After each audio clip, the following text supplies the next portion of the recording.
ልክ የመንፈስ ቅዱስ ሙላት እናንተ ላይ ሰው ሰካራሙ ሰዎችን አይታችሁ ታውቃላችሁ። አንድ ሁለት ከጠጣ ኖርማል ነው። ሁለት ጠጥተህ ከወጣህ ችግር የለም። ማታ ጊዜ መጣህ ሁለት ከጠጣህ ኖርማል ነው፣ ችግር የለም።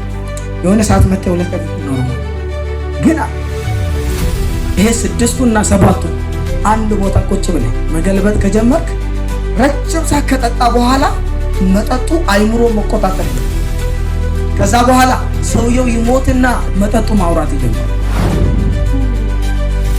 ቆይ ሰካራም ሰው ቢሰድባችሁ ትመቱታላችሁ? ከነጋር ናችሁ? ከማው ሰክሮ ቆይ አንተ ጠብቀኝ እናትህን በቃ ጠብቀኝ አንተ ካልገደልኩት አለ ቢለ ምን ሆኖ ነው የሚለው? እኮ ይወደኛል እሱ ምንድነው የዋህ ነው። ግን ምን ብሎ ነው ሰክሮ?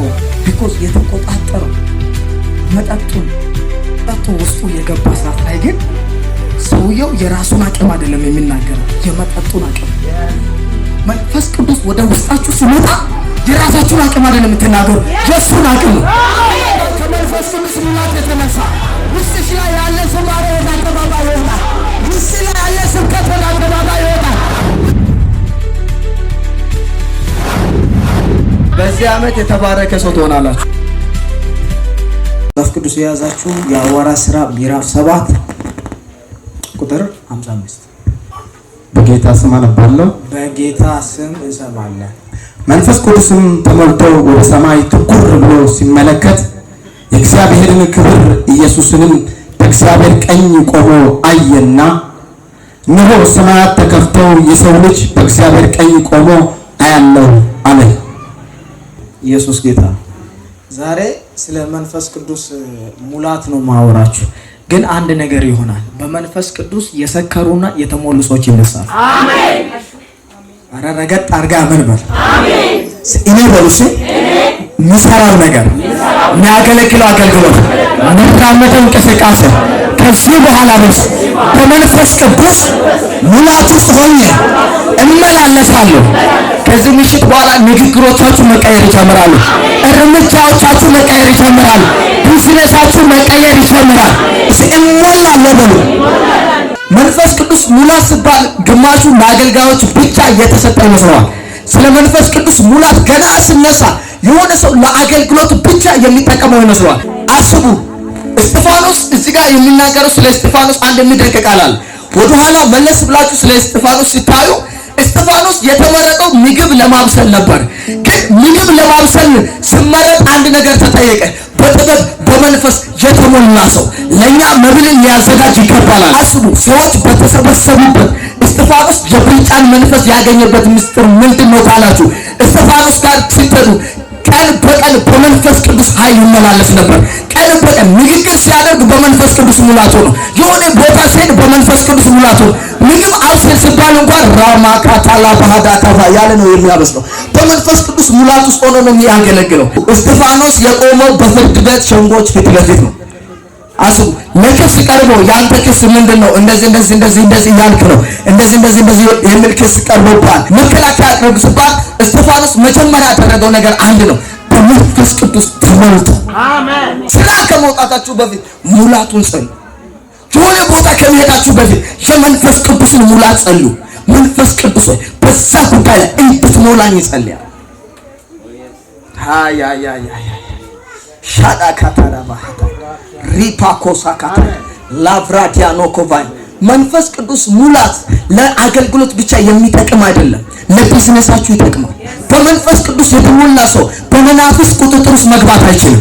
በመንፈስ ቅዱስ የተሞላ ሰው በአጋንንት ሊገመት አይችልም።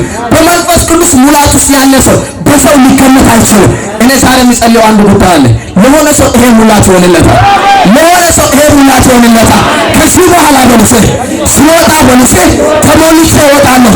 ሲገባ በልሴ ተሞልቼ እገባለሁ። ኢየሱስ ጌታ ነው።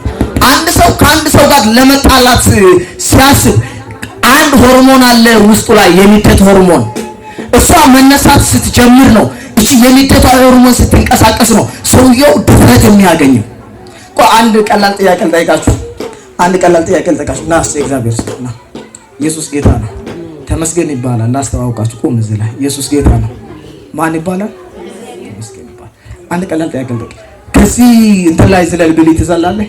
እላይ ጣራ ላይ አውጥቼ ዝለል ብል ዝለል እርግጠኛ ነኝ ይዘላል አይዘልም? ሻዳ ባዳ ባዳ ማካታ በእግዚአብሔር መንፈስ ይዘላል። በስጋ ነው ጠየቅኳቸው። ይዘላል አይዘልም? አንድ ቀላል ጥያቄ ጠይቄ እዛ ላይ አውጥቼ እባብ ለቅቤ ትዘላለህ? ትዘላለህ? ዝም በደንብ ነው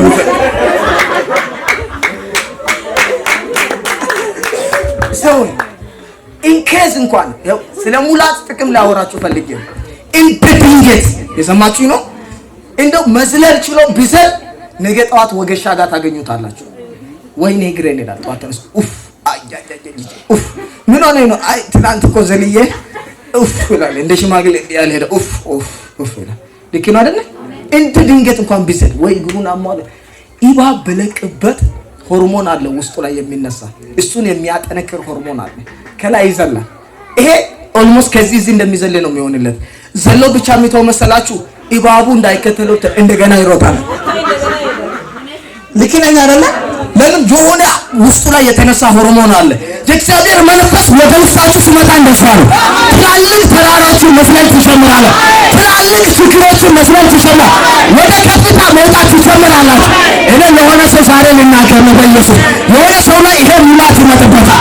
የሆነ ሰው ላይ ይሄ ሙላት ይመጣበታል። እንዴት ያን ተራራ አለፍከው? እንዴት ያን መከራ አለፍከው? እንዴት ወደዛ ከፍታ ወጣ ይሰምትባል ድረስ የሆነ ሰው የሚያንቀሳቅስ እግዚአብሔር ኃይል አንዳንድ ጊዜ ልክ ጉርምስና የጀመሩ ልጆች ቤት ውስጥ አባቶች ይፈራሉ አይፈሩም? ይፈራሉ። ደህና አድርጎ ደህና አድርጎ ይፈራሉ። የሆነ ምናምን ሲጀምር ደህና አድርጎ ይፈራል። አቅም ስለሌለው አይደለም አባቱ። ልጁ ግን ውስጡ ላይ የተነሳ ሆርሞን አለ። ግደል ግደል የሚል ሚታ ሚታ የሚል ከነጋር ናቸው። የነካችሁት ሰዓት ላይ ማንም ልትሆኑ ትችላላችሁ። ከነጋር ናቸው። ውስጡ ላይ የሆነ የተነሳ ሆርሞን አለ። አባትየው ለመደባደብ ሬዲ አይደለም። ዝግጁ ስላልሆነ ብቻ አቅም ስለሌለው እኮ አይደለም፣ ዝግጁ ስላልሆነ ብቻ ከመት ጴጥሮስን ሊያሯሯጥ ይችላል። የተናደደ ሰዓት ላይ እሱ ምን ስላልሆነ ዝግጁ ውስጡ ከተሞላ በንዴት ይሄ ሰው ከተሞላ ሁላችንም ከዚህ ጥለን እንሸሻለን። ፖሊስ ይምጣ እንሄዳለን። አቅም ስላለው ነው። አቅም ስላለው ነው አይደለም። ውስጡ ግን የተሞላ ነገር አለ። እስጢፋኖስ ልክ ተባረከልኝ ቁጭ በል ልክ ክስ ጋር ሲደርስ የሰማችሁ ነው። ልክ ሸንጎ ፊት የምታቀርበው ነገር አለ፣ የምታቀርበው ሐሳብ አለ እንደዚህ መጀመሪያ ያደረገው ነገር አንድ ነው። ራሱን በመንፈስ ቅዱስ ሞላና እንደዛ አሁን የሚናገረው ቃል አለ። ባራዲያታባ የሰቀላችሁ ስለ ናዝሬቱ ኢየሱስ ነው የለም ትላላችሁ። አሁን ባብቀን ቆሟችኋል። ተረከቡላ ተስፋቸውን አወጡበትና መበተን ጀመረ፣ መረበሽ ጀመሩ፣ ሁሉም መደንገጥ ጀመሩ። ለምን? እስጢፋኖስ በመንፈስ ቅዱስ ተሞልቶ። ይሄ መንፈስ የሆነ ሰው ሲያገኝ ያየው እኔ ልናገር በጌታ በኢየሱስ ከዚህ በኋላ ጠላቶቻችሁ ማስደንገጥ ትጀምራላችሁ። በምትንቀሳቀሱበት ማስፈራት ትጀምራላችሁ። ልናገር ወይ በኢየሱስ ከዚህ በኋላ ነገሥታት ለእናንተ ይበረከታሉ። ነገሥታትን የሚያበረክት ሙላት ያገኛቸዋል። ሙላት ሲኖራችሁ ይፈራሉ። አቅም ነካ ውስጣችሁ ላይ የሚንቀሳቀሰው ኃይል ነው። ብርታት የሚሆናችሁ ያ ኃይል ነው። ውስጣችሁ ላይ ሊንቀሳቀስ የሚችለው ኃይል ነው። ለእናንተ አቅም የሚሆናችሁ ታውቃላችሁ። የመንፈስ ቅዱስ ሙላት ሲመጣ ፈሪው ሰው ቆሞ መናገር ይጀምራል። ደካማው ሰው አጋንንት ማውጣት ይጀምራል። አቅም የለውም አይረባም፣ ከዚህ በኋላ አይቀጥልም የተባለው ሰው ቆሞ እግዚአብሔር እንደቻለኝ ማለት ይጀምራል። ተስፋ የላትም የተባለች ሴትዮ አንድ ነገር መናገር ትጀምራለች። እኔ ኢየሱስን በአብ ቀኝ ያየሁት ነው። እኔ ጌታዬን በአብ ቀኝ ያየሁት ነው። ዛሬ እንደዚህ ነው የሚሆነው። ነገራችሁን የሚያበረታ የእግዚአብሔር ኃይል ይመጣል። ነገራችሁን የሚያበረታ የእግዚአብሔር ኃይል ይመጣል። አንተ ተናገርና ኃይል ይመጣብኛል ነው። አንተ ጸለይ ስትወጣ እኮ ደፋር እኮ ነው የምትሆነው። ማኪያ ዲያኮቫዳ እኔ ከጾም ጸሎት ሲወጣ ኢየሱስ ማን ነው? ኢየሱስ ማን ነው? ዝም ብዬ መንገድ ላይ ሰው ያየው አስጨዋችሁ ይለኛል። ማዳቀም አለበት እኮ ባለውላ ሲመጣ አንበሳ ነው የምትሆነው። አንበሳ ከጎናለ ሰው ንካና የመንፈስ ቅዱስ ሙላት በልስ በእያንዳንዱ ነገር ላይ ያስፈልግሃል። የመንፈስ ቅዱስ ሙላት በእያንዳንዱ እንቅስቃሴ ላይ ያስፈልግሃል። ለሆነ ሰው ልናገር ዛሬ በኢየሱስ ነገሮቻችሁ ከዚህ በኋላ መንቀሳቀስ ይጀምራል። ከሚመጣው ኃይል የተነሳ አገልግሎታችሁ መንቀሳቀስ ይጀምራል። እርምጃችሁ መንቀሳቀስ ይጀምራል። ዝማሬያችሁ መንቀሳቀስ ይጀምራል። አንድ ሰው ይቁምና ይንቀሳቀሳል ይላል። ጀነ ነገር በነሰ በኃይል ይንቀሳቀሳል። በሞተው ነገር ላይ እግዚአብሔር ኃይል ይመጣል። ባበቃለት ጉዳይ ላይ እግዚአብሔር ኃይል ይመጣል። ጩና ኃይል ይመጣል በለኝ። አያያያ አረፍ በሉ ዛና ማኪያዶ ቫታ ኢየሱስ ጌታ ነው። የመንፈስ ቅዱስ ሙላት በእናንተ ላይ ሲመጣ ደካማው ብርቱ ይሆናል። አሜን። ደካማው ብርቱ ነው የሚሆነው። ፌሪያቶን ማስፈሪ ነው የምትሆነው። ሙላቱ ወደ አንተ ላይ ሲመጣ ታውቃለህ፣ ሙሉ ነገር ኢኮኖሚ ቀይሮ በዚህ ዓመት የተባረከ ሰው ትሆናላችሁ። እንዴት ወደዛ ከፍታ ወጣሽ ሲባል የሆነ ሙላት አገኘኝ፣ እንዴት እንደሮጥኩ አላውቅም። እንዴት ነው ያንቺ ነገር የተስተካከለው ሲባል የሆነ መንፈስ መጣብኝ፣ በቃ ነገሩ ከዛ በኋላ ኖርማል መሆን ጀመረ።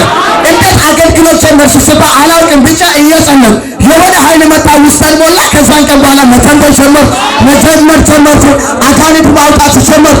ለሆነ ሰው ይሄ ይሆንበታል። ሁሉም ሰው እስከሚያይ ድረስ ወደ አደባባይ መውጣት ይጀምራል። ወደ ነገሥታት መውጣት ይጀምራል። ዛሬ ልናገር በኢየሱስ የጀመራችሁት ነገር ወደ አደባባይ ይወጣል። ከሚመጣው ከመንፈስ ቅዱስ ሙላት የተነሳ ውስጥሽ ላይ ያለ ዝማሬ ወደ አደባባይ ይወጣል። ውስጥ ላይ ያለ ስብከት ወደ አደባባይ ይወጣል። ውስጥ ላይ ያለ ትንቢት ወደ አደባባይ ይወጣል። አንድ ሰው ይወጣል ይበለስ። ከልካይ ብኖርም ይወጣል። ሊከለክል ብኖርም ይወጣል። ሰው ወደደም አልወደደም ማየት ይጀምራል። ከጎን ያለው ሰው ከጥቂት ጊዜ በኋላ እኔ ላይ ከሚመጣው እሳት የተነሳ ዓለም ሁሉ በለሰ የእግዚአብሔርን ክብር ያያል፣ የእግዚአብሔርን ኃይል ያያል። ሰዎች በለሰ ወደ ኮንሶ እኔ ላይ ተገለጠው የእግዚአብሔርን ክብር ለማየት ይመጣሉ። የማይከደን እግዚአብሔር ክብር፣ የማይከደን እሳት በሆነ ሰው ላይ ዛሬ ይመጣል። የማይከለከል እሳት፣ የማይከለከል በር ለሆነ ሰው ይከፈታል። ለሆነ ሰው ሙላ ሰውን እያየው ነው። ቢዝነስሽ እንደዛ አይቀጥልም። አገልግሎትሽ እንደዛ አይቀጥልም። እግዚአብሔር ነገርሽን ወደ አደባባይ፣ ወደ ነገሥታቶች ይሰጥ፣ ወደ ከፍታዎች ምን አለ አንድ ሰው ይወጣል።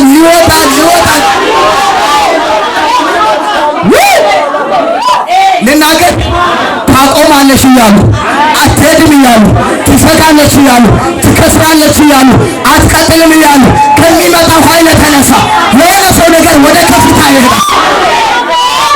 ማኪያኑ ፋህታይ ዲያሎኮ ፋህታይ ላፕራኪያዶ ኮፋይ ይቀየራል በሉሽ። ተራ ሰው የነበረ ኢየሱስን ማየት ይጀምራል። በመንፈስ ቅዱስ ሙላት ውስጥ ስትሆኑ ክብርን መግለጥ ትጀምራለህ። ወደ አይደለም ሰዎች መጥተው በሪ ሲዘጉ ሰማይ ከፈተላል። ሰዎች እንደዚህ እናደርጋለን ሲሉ ይነጥቃል። እኔ ዛሬ ልጸልይ በኢየሱስ የተዘጋጀ ሰው አለ። የመንፈስ ቅዱስ ሙላት አንድ ሰውን ያገኛል። የመንፈስ ቅዱስ ኃይል አንድ ሰውን ያገኛል። ሲሻከኛው ዳኒ ፈሃታይ ላፕራካይ ከተሞላችሁ በኋላ ምን እንደምትሆኑ ላውራና ልጨርስ። ዲያኑ ፈሃታይ ራፓኪያኖቫ ከተሞላችሁ በኋላ ምን እንደምትሆኑ ላውራና ልጨርስ። ከጎን ያለው ሰው ነካ አድርግና እሞላለሁ ንገረው። እሞላለሁ ስሙኝ። ልክ የመንፈስ ቅዱስ ሙላት በእናንተ ላይ ሲሆን ሰካራሞች ሰዎችን አይታችሁ ታውቃለች? ተመሰክሬ ታውቃለህ? ታውቂው በመንፈሱ እኛም ሰክረነዋል። ኢየሱስ ጌታ ነው። የመጠጡን ግን እንጸልይበታለን። ኢየሱስ ጌታ ነው። ሰክረው የሚያውቁ ሰዎች ልምዳቸውን ሲያካፍሉን አንድ ነገር ይላሉ። እኛ ሰክረን አናውቅም። አሜን በሉ። አናውቅም በሉ። በመጠጥ ይቅርታ፣ እኔ ሰክሬ አላውቅም። እናንተ ያልሆንኩትን አልሆንኩም። በቃ ኢየሱስ ጌታ ነው። እና ያካፍላሉ። ሲያካፍሉ እንደዚህ ይላሉ። አንድ ሁለት ከጠጣን ኖርማል ነው። ሁለት ጠጥተህ ከወጣህ ችግር የለም። ማታ ጊዜ መጣይ ሁለት ከጠጣይ ኖርማል ነው፣ ችግር የለም። የሆነ ሰዓት መጣይ ሁለት ከጠጣይ ኖርማል። ግን ይሄ 6ቱና 7ቱን አንድ ቦታ ቁጭ ብለህ መገልበጥ ከጀመርክ ከነገር ናቸው ምን እንደሆነ ሳታውቅ 100 ብር ኪስ ውስጥ ያለ ሰውዬ አስተናጋጅ፣ አቤት እዚህ ውስጥ ያሉትን ሰዎች ሁሉ ሂሳብ እንዳትቀበል፣ እኔ ነኝ የምከፍለው፣ እኔ ነው ድሃ ቀላ የተሰደበው ስድብ ካለ እኔ ነው ድሃ ብለው የሚያስቡት እነዚህ ሰዎች እኔ ነው የሁሉንም እኔ ነኝ የምከፍለው፣ አንድ ሂሳብ እንዳትቀበል። ኧረ ተው ተረጋጋስ እኔ ነው የለውም ብለሽ ነው ወይ ይላል። ከነጋር ናችሁ። ረጅም ሰዓት ከጠጣ በኋላ መጠጡ አይምሮ መቆጣጠር ይጀምራል። ከዛ በኋላ ሰውየው ይሞትና መጠጡ ማውራት ይጀምራል። ቆይ ሰካራም ሰው ቢሰድባችሁ ትመቱታላችሁ? ከነጋር ናችሁ። ከይማ አሁን ሰክሮ ቆይ አንተ ጠብቀኝ እናትህን በቃ ጠብቅ እናንተ ካልገደልኩት አለ ቢለ ምን ሆኖ ነው የሚለው? ተመኮ ይወደኛል እሱ ምንድነው የዋህ ነው። ግን ምን ብሎ ነው ሰክሮ? ቢኮዝ የተቆጣጠረው ምንድነው መጠጡ ነው። ከነጋር ናችሁ። ታውቃላችሁ የሰከሩ ሰዎችን ካያችሁ እዚህ አደባባያችን ላይ እየሄዱ ከነጋር ናችሁ ከሰከሩ በኋላ አንተ በግዛ ገባም ስታ አንተ ማን ስለሆንክ ነው ታዛለህ ይላል። አስቡ፣ መራመድ ሰውየው አይችልም፣ መረቱ እያዞረው ነው። ወታደር ሆንክ ምን ሆንክ ጣጣው አይደለም። ከነጋር ናችሁ። ምስቱ የምትደበድበው ወንድ የሰከረ ሰዓት ላይ መከላከያን ለማስፈራራት ይሞክራል። ነው እንደ ሁላችሁም ከፈለጋችሁ ነው ጠቅልዬ ነው ሁላችሁንም እዛ ፖሊስ ጣቢያ ማስገባት። እውነት ውሸት? ምስቱ እኮ ቤት ትደበድበዋለች ይታወቃል። ሰፈር ለማገላገል ሁሌ ጧጧት ሄዳል። እሷ ሰው የምትጮኸው እሱ ነው። መጠጡ ውስጡ የገባ ሰዓት ላይ ግን ሰውየው የራሱን አቅም አይደለም የሚናገረው፣ የመጠጡን አቅም። መንፈስ ቅዱስ ወደ ውስጣችሁ ሲመጣ የራሳችሁን አቅም አይደለም የምትናገሩ፣ የእሱን አቅም ነው። እሱ ወደ ውስጣችሁ ሲመጣ እንዲህ ማለት ይጀምራል። እኔ የእግዚአብሔር ልጅ ነኝ፣ በእኔ ፊት የሚቆም ተራራ የለም፣ ከዚህ በኋላ ይባረክ። ዲያሉ ፈሃካፋይና ሊፕራኪያኖ ፈሃታ ዛሬ ለጨከነ ሰው እናገራለሁ። የመንፈስ ቅዱስ ሙላት ያገኛል። እንደ ሰከረ ሰው ከዚህ ትወጣለህ፣ እንደ እብድ ከዚህ ትወጣለህ። ነገሪ መቀየር ይጀምራል። ኧረ ይቀየራል በለው እንጂ።